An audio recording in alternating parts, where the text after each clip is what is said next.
Assalamualaikum warahmatullahi wabarakatuh. Bagaimana kabarnya hari ini teman-teman? Mudah-mudahan selalu ada dalam kebaikan, kesehatan, dan semoga ada dalam keberkahan. Amin ya Allah ya Rabbal Alamin. Nah, kali ini aku mau nge-share lagi aktivitas keseharian aku sebagai seorang ibu rumah tangga dengan satu orang anak yang kesehariannya memang hampir 80 sampai 90% itu di rumah. Dan kali ini aktivitas aku dimulai dari sore hari menuju ke malam. Ini aku memulai untuk nanak nasi karena stok nasi di rumah sudah habis dan ini persiapan untuk nanti makan malam. Alhamdulillah aku sama suami dan Debain itu selalu rutin kalau makan nasi harus sehari 3 kali pagi, siang, dan malam. Ya meskipun banyak sekali pendapat yang mengatakan bahwa nasi itu kurang sehat, tapi insya Allah kita imbangi saja ikhtiar dengan selalu mengkonsumsi buah dan sayur serta pola hidup yang sehat. Dan mudah-mudahan dengan begitu kita selalu ada dalam penjagaan Allah, dalam lindungan Allah, selalu diberi kesehatan. Amin.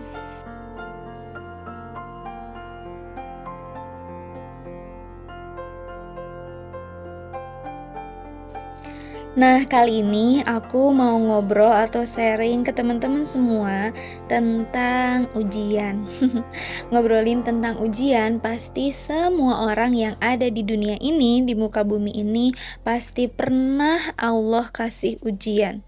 Baik yang muslim, yang beriman kepada Allah ataupun yang tidak. Nah, terkhusus untuk kita mungkin ya hamba Allah, umat Nabi Muhammad SAW, pasti akan selalu ada ujian. Dan kapan berhentinya ujian itu ketika nanti waktunya kita bertemu dengan Allah. Ketika kita sudah dipanggil ke hadapan Allah, baru di sanalah ujian di dunia itu berakhir. Nah, yang disebut dengan ujian itu tidak hanya melulu tentang sakit, musibah, atau yang lainnya. Bisa jadi harta yang banyak, harta yang melimpah, anak yang sehat, atau suami yang tampan.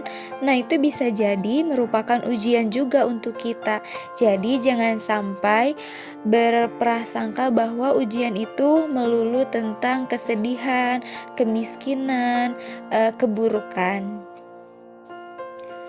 Kadang suka ada pikiran yang melintas di benak kita ya, ketika melihat seseorang di sosial medianya atau dari kehidupan yang terlihat oleh mata kita, kelihatannya itu hidupnya penuh dengan kebahagiaan, penuh dengan kemudahan, sepertinya nampak tidak pernah ada ujian yang dia jalani gitu ya. Padahal belum tentu itu hanya yang kita lihat. Di dalamnya mungkin mereka menyembunyikan masalah ataupun kesedihannya, karena bagaimanapun semua orang itu pasti pernah Allah kasih ujian, dan yang membedakan itu apa? Hanya satu, cara kita menyikapinya. Apakah kita menyikapi ujian itu akan dengan baik, dengan mendekatkan diri kepada Allah, atau mungkin dengan ujian tersebut malah kita menjauhkan diri kita dari Allah. Nah, contohnya sekarang misalnya posisi kita sedang berada di bawah, kita sedang tidak mempunyai ekonomi yang maksimal misalnya ya. Apa-apa itu kesusahan, susah, kemudian kurang.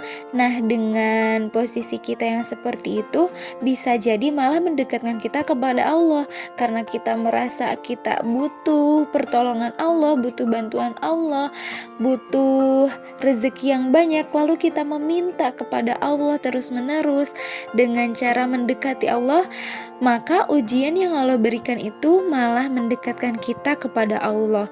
Sedangkan ketika kita diberikan oleh Allah Kekayaan yang banyak itu pun bisa menjadi ujian.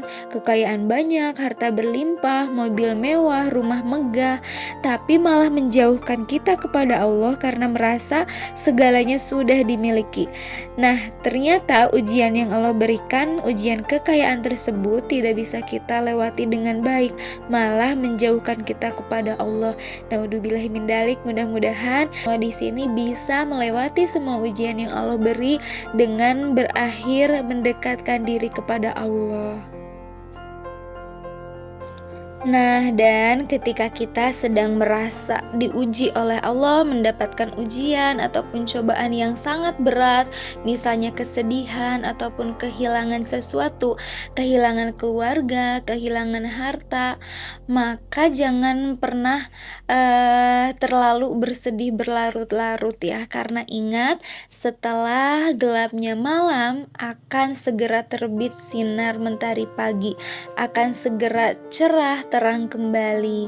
Nah, dan ingat ketika Allah memberikan ujian kepada hambanya, pasti akan sesuai dengan kemampuan pundak hambanya.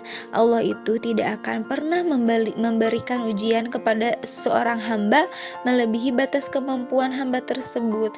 Jadi ketika misalnya kita merasa sedang diuji dengan ujian yang sangat berat, yakin bahwa memang kita bisa melaluinya dan kita adalah orang terpilih, orang yang Allah pilih untuk diangkat derajat kita ketika kita berhasil melewati ujian itu dengan baik.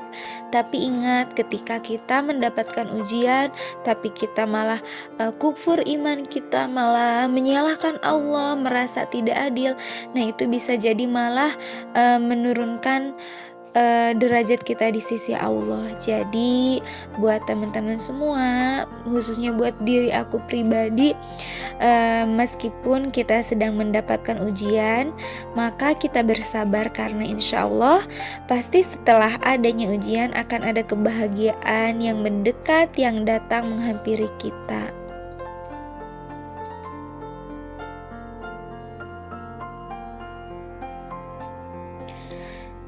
Nah, ketika sekarang misalnya kita melihat kehidupan kita, misalnya suami baik, mertua baik, ekonomi baik, tapi belum punya keturunan.